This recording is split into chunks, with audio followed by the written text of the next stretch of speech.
I thought you were going to say, from novice ensign to master ensign. Of course, we never had any rank change at all. But was that something that you approached with a methodical approach, or was that something that happened naturally as you got to know the character over the season? Well, I mean, I think the best thing about Kim was he was a recent graduate, a fresh graduate of Starfleet Academy. So this, Voyager was his first posting. And I think a lot of people related to Kim because he is the everyman on Voyager. Everything happened to Kim on Voyager, right? Like, who got tortured? Kim. Who got his heart broken? Kim. Who died and came back to life? Kim, right? Everything happened to Kim. It was unbelievable. So yes, over the years, it sort of naturally developed, The whole thing of the ensign. Ensign, for those people who don't know, that's the most junior officer, right? The most junior officer in U.S. naval rankings. But I did talk to somebody in the U.S. Navy, and I asked him, I said, if you're an ensign, 7 years later, if you keep your nose clean, what rank are you? The response, almost lieutenant commander. Thank you. I called up the producers of Voyager, and I said, listen, what is up with this forever ensign thing? Is there a promotion in sight? The response from Brandon Braga was, well, somebody's got to be the ensign. So then, I was so frustrated, I went over to Janeway's trailer, as if Kate Mulgrew could do anything about it. Kate, is there anything I'm still an ensign. She looks at me, she goes, I know. Let's see if we can do something about it. Thanks, Kate. So no promotion whatsoever, which was absolutely, I guess not. But the funny thing is, like, Tuvok gets demoted, remoted. Everyone's getting, promotions left and right except for Kim. And they even wrote that line in where Kim goes, "Where's my, pit box? Where's my little box?" So it's kind of sad that never ever happened. The funny ending to this story was, after the show was over, I was flying from LA to Baltimore to go watch. I was with a buddy of mine. Our mutual friend is Jonathan Ogden, who's just in the Hall of Fame for football, left tackle for the Ravens. So we went to go see Jonathan play, and when we were on the flight, we were on Southwest. Southwest is sit anywhere, right, you can find. So my buddy was in the front of the plane, I was in the back of the plane. When we landed in Baltimore, I get off the plane to see my friend standing next to a young Asian American man, and I immediately thought, okay, they were talking, this guy's a fan. So as I walked up, my buddy goes, "Meet Harry Kim." I go, "Hey man, thanks for watching the show." My friend goes, No, this guy's name is Harry Kim. I look at the guy, I'm like, "Hey, Harry." And he goes, "Oh, I was always wondering if I'd ever get a chance to meet you." And the crazy thing, get this, when Voyager was on the air, I was in the U.S. Navy, and I was Ensign Harry Kim.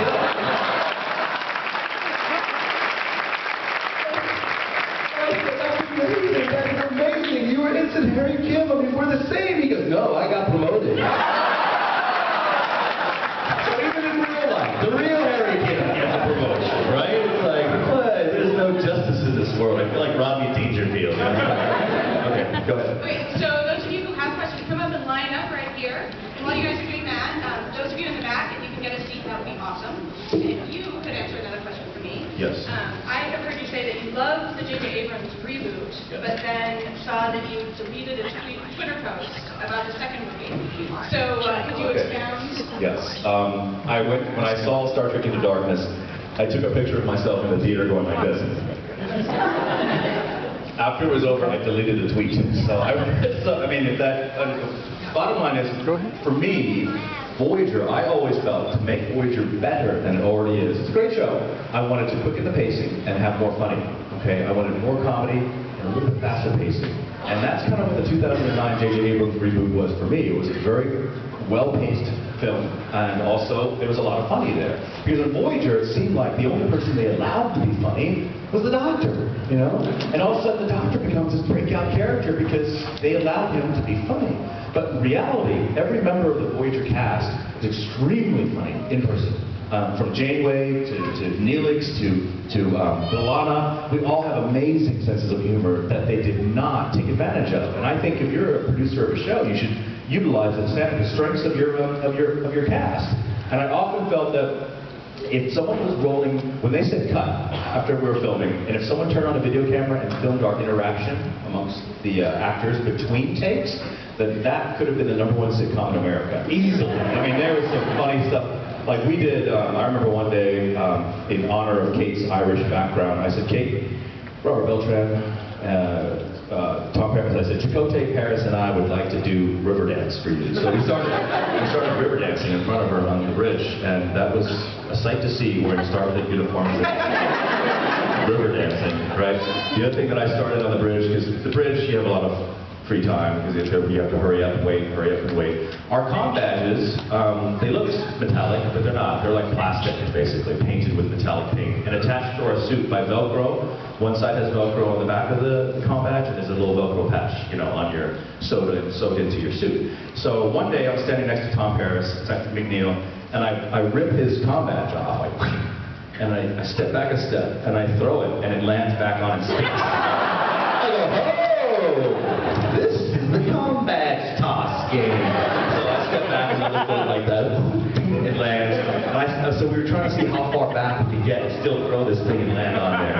And in the middle of me doing this, I hear Janeway going, wait, move aside, let me try. So she grabs my comm badge. Get back there, get back.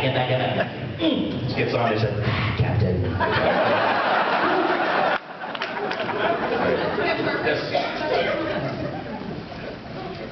Hi, very excited to see you here today. Talking to this. I've heard rumors that Tim Russ Tuvok is trying to reboot Voyager a couple decades after it left off, and also that you might be joining him. Because speaking of promotion, is anything buttoned in? Yes, there's a group of people who did Star Trek of Gods and Men. Anyone seen that independent film? So if you haven't, please go online and check that out. Star Trek of Gods and Men is an independent Star Trek film, which we filmed years ago. Tim Russ directed, but the same crew is now doing a project in the beginning stages of a project called Star Trek Renegades, which is it's Ensign Kim in the future, it's all these other characters that you're familiar with, and they're working on that. I think we're going to start filming, I think, October of this year, so that'll be interesting. Yeah. I've been trying to get to this convention forever. I've been trying to get to I've heard so many good things about Phoenix, and I've been wanting to come here. The last time I was in Phoenix was 1995. Anybody here for that convention? Oh my gosh.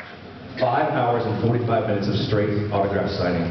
So many people. That's the one that John Delancey was there. Every fan was coming up to me saying, John Delancey's such a beep. You know, so I was like, wow. But he was in a bad mood that day, I think. I can't explain that. But I've been trying to get back to Phoenix forever, and now I'm here. I'm so happy to be here. But really know we're filming every year like we're meeting.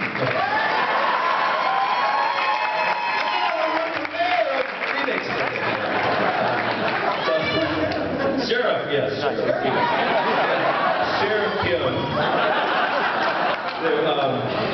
Where are you going? I just want to talk about Tuvok. Just because a lot of times I actually forget Tim Russ's name, and I would just call him Tuvok. But the first day of filming, when we met on Caretaker, I walked up to him, and I like to joke around. Like a lot of people here, you guys have never heard me talk, and you'll realize now, I like to make you laugh. That's me, you know. And a lot of people, wow, I didn't know you did that. I mean, well, if you're relegated to doing this, shields down to 30%, Captain. I mean, how funny can you be saying that, right? So, it doesn't really work.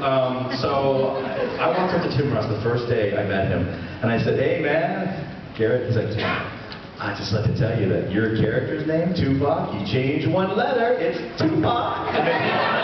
He didn't laugh at all. He just looked at me in that stoic Vulcan way, and he said, rap music. Music is the reason for the fall of modern Western civilization. And I looked at him like, you are crazy. And that's the problem with Tim Russ. When you came up to talk to him about any basic little thing like just a, hey, what's up, great day. Well, if you look at the cumulus clouds coming over the horizon, he was Vulcan in real life. Your question. Well, I'm excited for running production. Do you have an idea of what medium it's going to take and where you I think this Harry Kim is going to be a little bit more jaded, similar to the Harry Kim from Timeless, the 15 years in the future, the 100th episode. So I just want to give him a little bit more, weight to the character, which obviously time has. I have more weight now, so it works quite well. No, I'm actually going to get into a major conditioning program in the next couple of weeks. I'm a little bloated, so. But I just hope to be able to, enhance the Phoenix character as you know, and keep a nice flow to it. So I'm excited to do it. Thank you.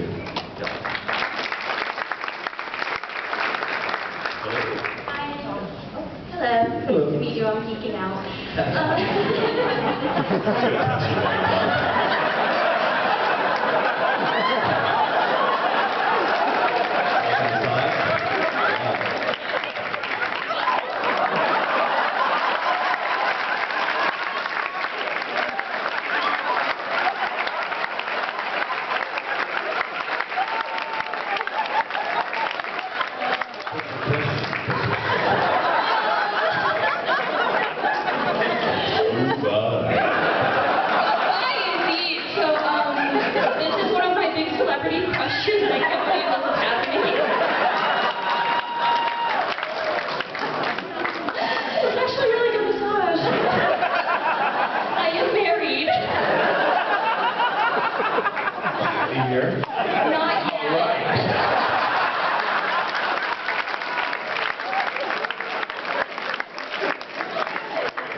Voyager? Yes. How old were you when Voyager came on? Oh my gosh, let me think.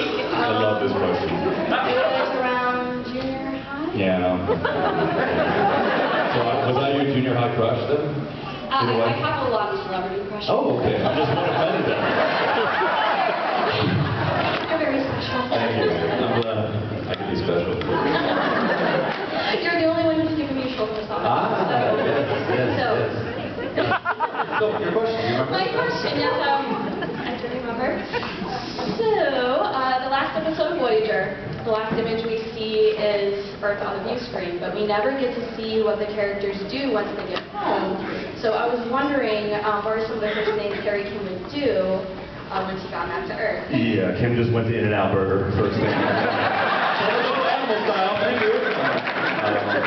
I think it was kind of sad because you watch the ending and you see USS Voyager's in orbit of Earth.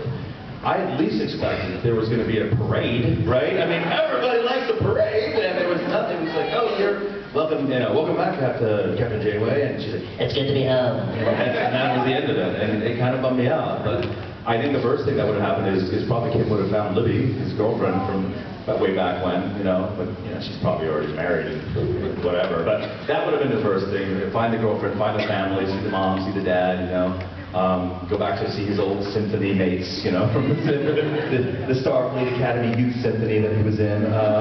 But it would have been nice to see that. I kind of was bummed out about that. I felt the final episode of Endgame was 2 hours. The first hour was excellent.